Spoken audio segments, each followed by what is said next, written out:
Yeah, and we'll bring you another one by Michael Warnken in Las Yeah, Vegas. this is Michael Warnken here again for On Second Thought TV. I'm here at Freedom Fest with, Larry Sharpe and who are you with?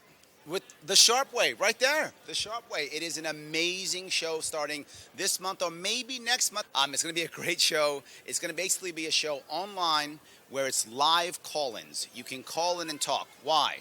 Because right now we have situations where left and right are fighting each other so badly, no one's hearing anybody. Okay. What can we do?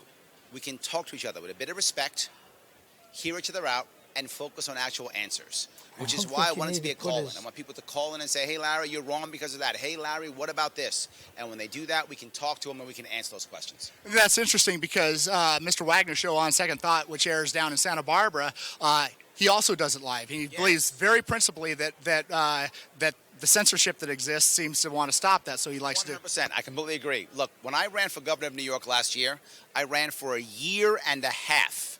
During that entire time, I did literally hundreds of media events. I did hundreds of live events. Every single one of them, unscripted, no notes, just me talking.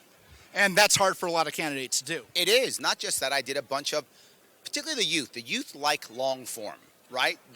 Many people are accustomed to the idea of the soundbite. Yep. But if you're young, you for sure like long form, and even now people who are getting older, I got some gray hair, so I'm not young anymore, right? But even guys like us, we are beginning to like the longer form.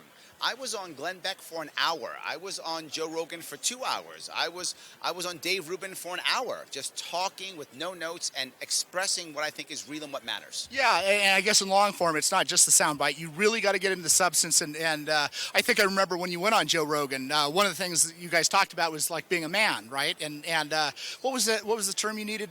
You guys came up with. They needed some sort of thing that they accomplished. Yes, I was talking about the idea of someone getting self-esteem. Yeah. Is not built upon you telling someone how awesome they are. Yeah. It's about accomplishment. Yeah.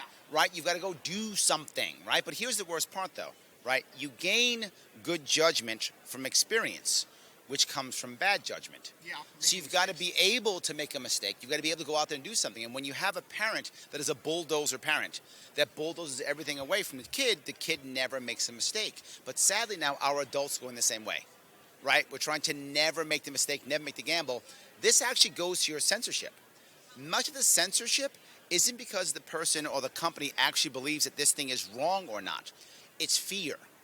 They're afraid that someone else might think it's wrong or bad, right? So even the individual who's in charge might go, I don't care if he says this or that. Oh, but my bosses might. Oh, but the leadership might. Oh, but someone else might. And now all of a sudden I get the backlash of this.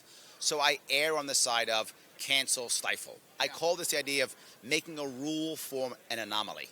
And I guess that makes all of us in society afraid of saying things or venturing forth or putting our toe out in the water, so to speak. It does, 100%, right?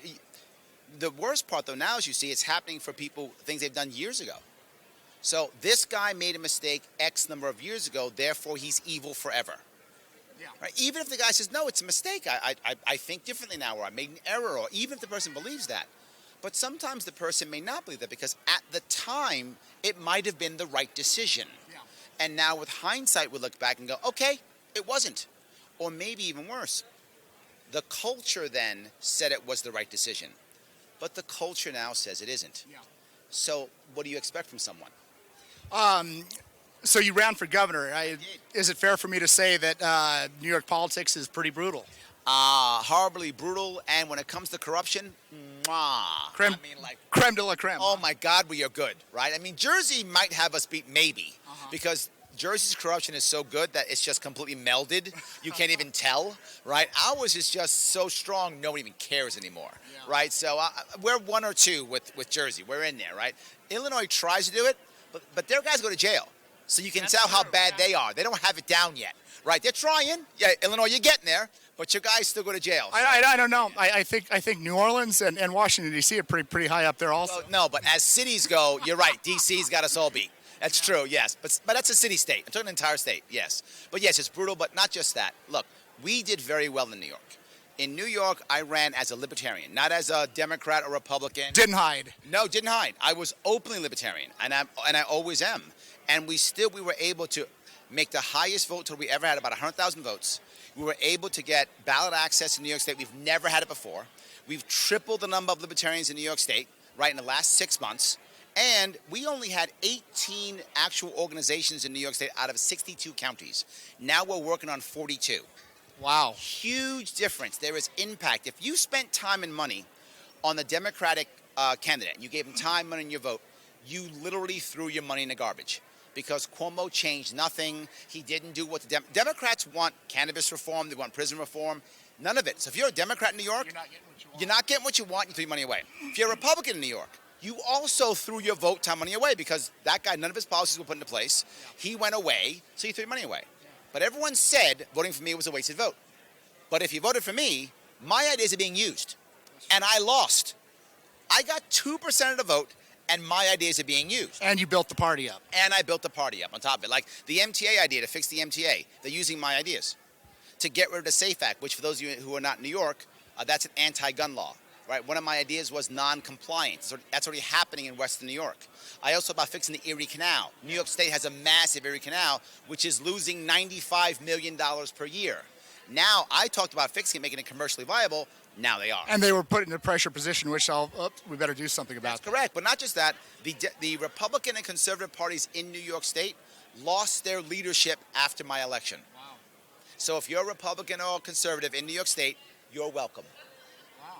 Yes. Well, thank you. 100%. All right. Well, I appreciate it. Well, I'm here with Larry Sharpe. He gave us some really good insights. I got to say, I appreciate what you're doing. Of course. And go to thesharpeway.com. Oops, give it again. Thesharpeway.com. Go there, watch the show, help us out. Patreon, support us, help us out so we can keep going. Well, thank you very much. Mr. Wagner, back to you in the studio. Thank you, Michael. Thank you, Larry Sharpe and thesharpeway.com, where the Libertarian actually made a difference